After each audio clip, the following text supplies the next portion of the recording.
সরকারের উপদেষ্টা পরিষদের এক বিশেষ সভায় এই সিদ্ধান্ত নেওয়া হয়।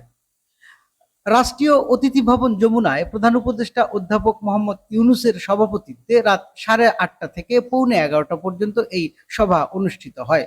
পরে যমুনার সামনে আয়োজিত সংবাদ ব্রিফিংয়ে সভার সিদ্ধান্ত জানান আইন বিষয়ক উপদেষ্টা আসিফ নজরুল। এ সময় সেখানে উপস্থিত ছিলেন উপদেষ্টা আদিলুর রহমান খান, সৈয়দা রিজওয়ানা হাসান, আসিফ মাহমুদ সজীব ভুইয়া ও মাহফুজ আলম। লিখিত বক্তব্যে আসিফ নজরুল বলেন, উপদেষ্টা পরিষদের বিশেষ সভায় আন্তর্জাতিক অপরাধ ট্রাইব্যুনাল আইনের সংশোধনী অনুমোদিত হয়েছে। সংশোধনী অনুযায়ী আন্তর্জাতিক অপরাধ ট্রাইব্যুনাল কোনো রাজনৈতিক দল, তার অঙ্গ সংগঠন বা সমর্থক গোষ্ঠীকে শাস্তি দিতে পারবে।